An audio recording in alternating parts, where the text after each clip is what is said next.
ನಾಯ್ಕ ಅವರೇ ಮತ್ತು ಈ ಒಂದು ಸಮಾರಂಭದಲ್ಲಿ ಉಪಸ್ಥಿತರಿರುವ ಮಾಜಿ ಅಧ್ಯಕ್ಷರೇ ಮತ್ತು ಎಲ್ಲ ನನ್ನ ಗೌರವಾನ್ವಿತ ಪುರಸಭಾ ಸದಸ್ಯರೇ ಮತ್ತು ಸಿಬ್ಬಂದಿ ವರ್ಗವೇ, ಇವತ್ತ ಸ್ವಾತಂತ್ರ್ಯ ದಿನೋತ್ಸವದ ಬಗ್ಗೆ ನಾವು ತಿಳ್ಕೊಬೇಕಾಗಿತ್ತಪ್ಪ ಅಂತಂದ್ರೆ ನಾವು ಸ್ವಾತಂತ್ರ್ಯ ಸಂಗ್ರಾಮ ಏನು ಸಿಪಾಯಿ ದಂಗೆ ಅಂತ ಕರಿತೀವಲ್ಲ, ಆ ಸಿಪಾಯಿ ದಂಗೆ ಬಗ್ಗೆ ತಿಳ್ಕೊಳ್ಳಾರ್ದೆ ನಾವು ಸ್ವಾತಂತ್ರ್ಯ ದಿನೋತ್ಸವವನ್ನು ತಿಳ್ಕೊಳ್ಳೋಕೆ ಸಾಧ್ಯ ಆಗಲ್ಲ. ಅದಕ್ಕೋಸ್ಕರ ನಾವು ಸ್ವಾತಂತ್ರ್ಯ ದಿನೋತ್ಸವವನ್ನು ತಿಳ್ಕೊಬೇಕಾಗ್ತದೆ.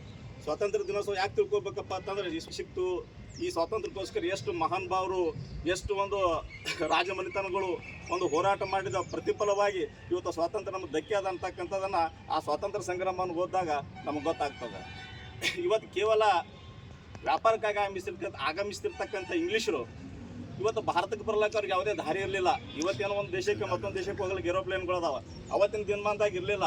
ಅವತ್ತೇನು ಮಾಡ್ದ ಒಬ್ಬ ಪೋರ್ಚುಗೀಸದ ನಾವಿಕ ಭಾರತಕ್ಕೊಂದು ಜಲಮಾರ್ಗ ಕಂಡು ಹಿಡ್ದ, ಹಡಗಿನ ಮುಖಾಂತರ ಭಾರತಕ್ಕೆ ಬರ್ಲಾಕ.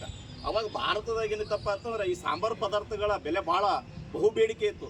ಆ ಬೇಡಿಕೆಗೋಸ್ಕರ ಇವತ್ತು ವಿದೇಶಿಯರು ಭಾರತಕ್ಕೆ ಬರಲ್ಲ ಸ್ಟಾರ್ಟ್ ಮಾಡಿದ್ರು. ಹಾಗೆ ಬಂದವ್ರದೊಳಗೆ ಪೋರ್ಚುಗೀಸರು, ಇಂಗ್ಲೀಷರು, ಡಚ್ಚರು ಮತ್ತು ಫ್ರೆಂಚರು ಭಾರತಕ್ಕೆ ಬಂದು ವ್ಯಾಪಾರ ಸ್ಟಾರ್ಟ್ ಮಾಡಿದ್ರು. ಹಿಂಗೆ ಬಂದಿರತಕ್ಕಂಥ ಈ 4 ಜನರೊಳಗೆ ಇಂಗ್ಲೀಷರು ಡಾಮಿನೇಟ್ ಆಗಿ ಬೆಳೆದ್ಬಿಟ್ರು. ಎಲ್ಲ ವ್ಯಾಪಾರ ಕಾರಣಗಳು ತಮ್ಮ ಹಿಡಿತದಲ್ಲಿ ಇಟ್ಕೊಂಡ್ರು, ಬಹಳ ಪ್ರಬುದ್ಧವಾಗಿ ಬೆಳೆದು ಇಲ್ಲಿ ಶ್ರೀಮಂತಿಕೆಯನ್ನು ಸ್ಟಾರ್ಟ್ ಮಾಡಿದ್ರು. ಆ ಒಂದು ಕೇವಲ ಅವರು ಭಾರತದಾಗ ಒಂದು ವ್ಯಾಪಾರ ಮಾಡೋದ ಬಿಟ್ಟು ಭಾಳ ಬಲಿಷ್ಠ ಆದ್ರೆ ಅದ್ರ ಜೊತೆಗೆ ವ್ಯಾಪಾರದ ಜೊತೆಗೆ ಏನು ಮಾಡ್ಲಕತ್ತರು ಅವರು ಇಲ್ಲಿ ಒಂದು ರಾಜಕೀಯ ಹಿಡಿತವನ್ನು ಹಿಡಿಲಕ್ಕೆ ಸ್ಟಾರ್ಟ್ ಮಾಡಿದ್ರು. ಯಾಕಪ್ಪ ಅಂತಂದ್ರೆ ಅವರು 100 ವರ್ಷ ಇಲ್ಲಿ ಭಾರತದಲ್ಲಿ ಇರೋದ್ರಿಂದ ಭಾರತದಲ್ಲಿ ಇದ್ದು ಒಂದು ವಾಸವಾಗಿ ಒಂದು ವ್ಯಾಪಾರ ಮಾಡ್ಕೋತೆ ಇಲ್ಲಿಯ ಒಂದು ಎಲ್ಲ ಪರಿಸ್ಥಿತಿಗಳನ್ನು ಅವಲೋಕನ ಮಾಡಿದರು. ಅವರು ನಮ್ಮಲ್ಲಿರ್ತಕ್ಕಂಥ ರಾಜಕೀಯ ದೌರ್ಬಲ್ಯ, ಒಂದು ಜಾತಿ ಪದ್ಧತಿ, ಶಿಕ್ಷಣ ಅನಕ್ಷರತೆ, ಇಂಥ ಎಲ್ಲ ಸಮಸ್ಯೆಗಳನ್ನು ಬ್ರಿಟಿಷರು ಭಾಳ ಜಾಗರೂಕತೆಯಿಂದ ಇವತ್ತು ಒಗ್ಗಟ್ಟಿಲ್ಲರ್ತಕ್ಕಂಥದ್ದು, ಒಬ್ಬರ ಮಧ್ಯೆ ಭಾರತೀಯರ ನಾಯಕರಲ್ಲಿ ಒಗ್ಗಟ್ಟ ಇಲ್ಲದಂತಕ್ಕಂಥದ್ದು ಎಲ್ಲ ಸಮಸ್ಯೆಗಳನ್ನು ಭಾಳ ಸೂಕ್ಷ್ಮವಾಗಿ ಗಮನಿಸಿ ಏನು ಮಾಡಿದ್ರು, ಅವರು ನೇರವಾಗಿ ರಾಜಕೀಯ ಆಡಳಿತಕ್ಕೆ ಕೈ ಹಾಕಿಬಿಟ್ರು.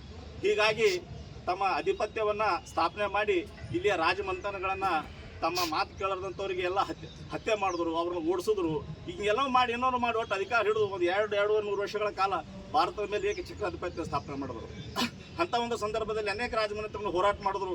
ಅದಾದ ನಂತರ 21ನೇ ಶತಮಾನ ಬಂದ ಕೂಡಲೇ ಇವತ್ತು ಮಹಾತ್ಮ ಗಾಂಧೀಜಿಯವರಾಗಿರ್ಬೋದು, ಮಹಾತ್ಮ ಫೂಲೆ ಆಗಿರ್ಬೋದು, ಜ್ಯೋತಿಬಾ ಫೂಲೆ ಅವರಾಗಿರ್ಬೋದು, ಮತ್ತು ದಾದಾಬಾಯಿ ನವರಾಜಿ, ಗೋಪಾಲಕೃಷ್ಣ ಗೋಖಲೆ ಮತ್ತು ಬಾಬಾ ಸಾಹೇಬ್ ಅಂಬೇಡ್ಕರ್ ಅವರು, ಇಂಥ ಎಲ್ಲ ಮಹಾನ್ ಭಾವರು ಒಂದು ಅವಿರತ ಹೋರಾಟದ ಪ್ರತಿಫಲವಾಗಿ ಅನೇಕ ಸತ್ಯಾಗ್ರಹ, ಒಂದು ದೇಶ ಸ್ವಾತಂತ್ರ್ಯಕ್ಕಾಗಿ ಬ್ರಿಟಿಷರನ್ನ ಬಿಟ್ಟು ಓಡಿಸಬೇಕು ಅಂತ ವಿಚಾರದಲ್ಲಿ ಅನೇಕ ಹೋರಾಟಗಳನ್ನು ಮಾಡಿದ ಪ್ರತಿಫಲವಾಗಿ ಇವತ್ತು ನಮ್ಮ ದೇಶಕ್ಕೆ ಒಂದು ಸ್ವಾತಂತ್ರ್ಯ ಬಂತು 1947 ಅಲ್ಲಿ ಇವತ್ತಿಗೆ 78 ವರ್ಷಗಳು ಇವತ್ತು ನಾವು ಸ್ವಾತಂತ್ರ್ಯವನ್ನು ಪಡೆದುಕೊಂಡು ಇವತ್ತು ಆಚರಣೆ ಮಾಡ್ಲಕತ್ತೀವಿ.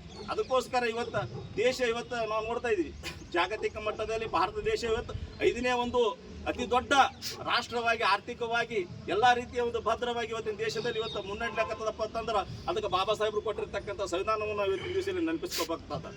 ಅದಕ್ಕೋಸ್ಕರ ಪ್ರತಿಯೊಬ್ಬರು ಒಗ್ಗಟ್ಟಿನಿಂದ ಇವತ್ತು ದೇಶದ ಹೆಂಗೆ ಸಿಂಧಿಯೂ ಕೂಡ ಇವತ್ತು ಎಲ್ಲರೂ ನಮ್ಮ ಸರ್ವ ಸದಸ್ಯರು ಇವತ್ತು ಎಲ್ಲರೂ ವಿದ್ಯಾವಂತರಿದ್ದೀವಿ. ನಮ್ಮ ಕೆಲಸನೂ ಅದೇ ಅದ. ಸ್ವಾತಂತ್ರ್ಯ ಕೇವಲ ಕೆಲವೇ ಜನರಿಗೆ ಸೀಮಿತ ಆಗಬಾರ್ದು. ಎಲ್ಲ ಕಟ್ಟ ಕಡೆ ಮನುಷ್ಯನಿಗೂ ಕೂಡ ಸ್ವಾತಂತ್ರ್ಯ ಸಿಗುವಂಥದ್ದಾದಾಗ ಈ ನಿಜವಾದ ಸ್ವಾತಂತ್ರ್ಯಕ್ಕೆ ಅರ್ಥ ಬರ್ತದೆ ಅನ್ನುವಂಥ ಮಾತನ್ನು ಈ ಸಂದರ್ಭದಲ್ಲಿ ಹೇಳ್ತಾ ಇವತ್ತು ನನಗೂ ಕೂಡ ಕರೆಸಿ ಇವತ್ತು ಸಿದ್ಧಗಿ ಪುರಸಭೆ ವತಿಯಿಂದ ಮಾತನಾಡಲಿಕ್ಕೆ ಅವಕಾಶ ಮಾಡಿಕೊಟ್ಟು ಇವತ್ತಿನ ಧ್ವಜಾರೋಹಣ ಕಾರ್ಯಕ್ರಮದಲ್ಲಿ ಭಾಗಿಯಾಗಿದ್ದಕ್ಕಾಗಿ ತಮ್ಮೆಲ್ಲರಿಗೂ ಅಭಿನಂದನೆಗಳನ್ನು ಸಲ್ಲಿಸುತ್ತಾ ನಾನು 2 ಮಾತು ಮುಗಿಸುತ್ತೇನೆ. ಜೈ ಹಿಂದ್, ಜೈ